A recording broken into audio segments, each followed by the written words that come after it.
بہت سے لوگ کہتے ہیں پتہ نہیں اللہ نے مجھے معاف کر دیا کہ نہیں کر دیا ہے. شیطان یہ بھی وسوسہ ڈالتا ہے نا, لوگوں سے بڑی بڑی غلطیاں ہوئی ہوتی ہیں, پیپل آر ان ریگریٹ.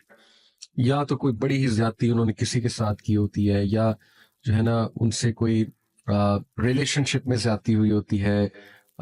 کسی کو بہت یوز ابیوز کیا ہوتا ہے, پیپل آر ان ریگریٹ. یا literally people are in regret کہ ہم نے کیوں نہیں اپنی بہنوں کو انہیریٹنس دی, اور ہم نے جو ہے کسی کا مال ہڑپ کر لیا, ہم نے کسی کو دھوکہ دے دیا. تو there are all sorts of regrets obviously. But دیکھیں, اللہ کا وعدہ ہے کہ ایک انسان اگر نادم ہو کے اللہ کے ہاں توبہ کرتا ہے, اور اگر اس کا گناہ کسی حقوق العباد ریلیٹڈ گناہ ہے اور اس شخص سے بھی معافی طلب کرتا ہے, وہ معاف کرے یا نہ کرے اس کا مسئلہ, لیکن وہ آل سنسیریٹی میں جا کے اس سے معافی مانگ لیتا ہے اور اللہ تعالیٰ سے بھی معافی طلب کرتا ہے اور کوشش کرتا ہے ان کو کمپنسیٹ کرنے کی جس حوالے سے زیادتی ہوئی ہو, تو یقین کریں ایسے لوگ اللہ محبت کرتا ہے ایسے لوگوں سے. ٹھیک ہے, یہ تو خوشخبری ہے, تو اچھی بات ہے. تو یہ مت سوچا کریں زیادہ کہ اللہ نے معاف کر دیا کہ نہیں کر دیا. ایز لانگ ایز آپ نے اللہ کے حکم پہ چلتے ہوئے سنت کے مطابق ایک گناہ سے توبہ کی, اور جو اللہ کے نبی صلی اللہ علیہ وسلم نے ہمیں طریقے بتائے ہیں,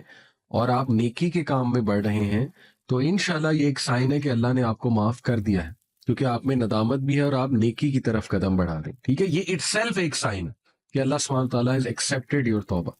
اس لیے موو فارورڈ, آگے بڑھیں. ٹھیک ہے, یہ ہے اصل بات. تو حدیث ہے انس رضی اللہ عنہ سے مروی ہے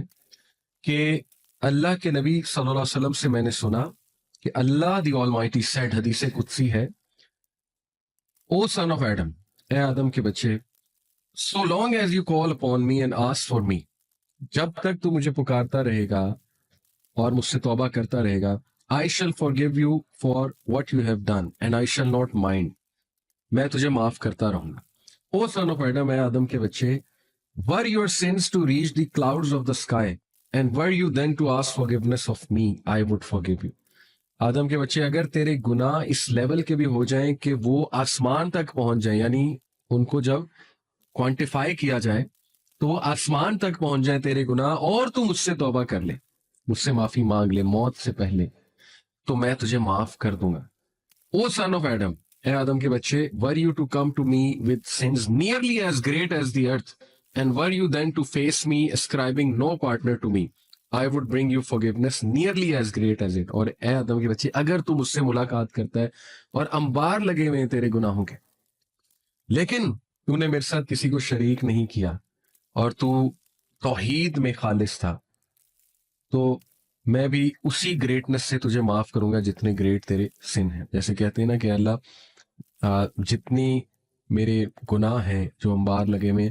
اس سے زیادہ بڑھ کے تیری مرسی ہے, تیرا رحم ہے, تو مجھے معاف فرما دے. لیکن یہاں سے یہ مت سمجھیے گا کہ گناہ کرنے چاہیے. ایک ہے کہ گناہ انسان جان کے کر رہا ہے, ایک ہے کہ انسان جو ہے وہ مجبور ہو جاتا ہے, اور زیادہ تر گناہ جو ہے نا وہ انسان مجبوری میں ہی جاتا ہے اس طرف, اللہ معاف کرے. لیکن کچھ گناہ ایسے ہوتے ہیں کہ انسان نہ پھر ان کو عادت بنا لیتا ہے, اس کے کنٹرول میں ہوتے ہیں, لیکن وہ سٹل اپنے نفس پہ قابو نہیں رکھ پاتا, اور وہ ایکشن نہیں لے رہا ہے جن ایکشن سے وہ گناہوں سے نکلے گا, پھر اس کا سوال ضرور ہوگا. ٹھیک ہے نا, جیسے دنیاوی معاملات کے لیے دیکھیں ہم کتنے ایکشنز لیتے ہیں, ہم کتنی ایفرٹ کرتے ہیں کسی چیز کو حاصل کرنے کے لیے, تو گناہ چھوڑنے کے لیے بھی ایفرٹ ہے اور وہ ایفرٹ کرنی پڑے گی. ٹھیک ہے, بٹ یہ حدیث اتنی سبحان اللہ, اس میں ہمارے لیے انکریجمنٹ ہے. آپ دیکھیے کہ اللہ کے نبی صلی اللہ علیہ وسلم فرما رہے کہ اللہ کہتے ہیں کہ اگر تمہارے گناہ آسمان تک بھی بھر جائیں, کوانٹیفائی اگر انہیں کیا جائے, تو پھر بھی میں معاف کروں گا, پھر بھی اللہ سبحانہ تعالیٰ اسے معاف کر دے گا. اور اگر وہ قیامت والے دن بھی گناہوں کے انبار لے کر آتا ہے, لیکن شرط یہ ہے کہ اس کا عقیدہ ٹھیک تھا, اس نے شرک نہیں کیا, اس نے شریک نہیں کیا کسی کو اللہ سبحانہ تعالیٰ کے ساتھ, تو اللہ ضرور اس پہ بہت مرسی کرے گا. تو دیکھیں یہاں سے ثابت ہوتا ہے کہ توحید میں پکا ہونا. اس لیے توحید کو سمجھیں, توحید کیا ہے. کبھی کبھی ایک انسان خدا بن جاتا ہے, اللہ معاف کرے. اسی لیے کیوں میں کہتا ہوں بالی ووڈ گانے جو ہے وہ توحید کو خراب کرتے ہیں, وہ آپ کی فلسفی آف لائف کو مطلب لٹرلی تباہ و برباد کر دیتے ہیں. آپ دیکھیں اس میں ایک انسان کو خدا کا درجہ دیا جا رہا ہے, اس میں جو ہے وہ انسان کو خدائی جو اوصاف ہے وہ انسان میں، پھر ایسے ایسے الفاظ اللہ کے بارے میں کہے جاتے ہیں، اور لٹرلی ایک انسان جو ہے نا وہ اس کے لیے ایک دوسرا انسان جو ہے نا وہ all centre of focus, attention اور love and attachment, extreme attachment, reverence ہوتا ہے نا کسی کے آگے بالکل بچ جانا، جھک جانا،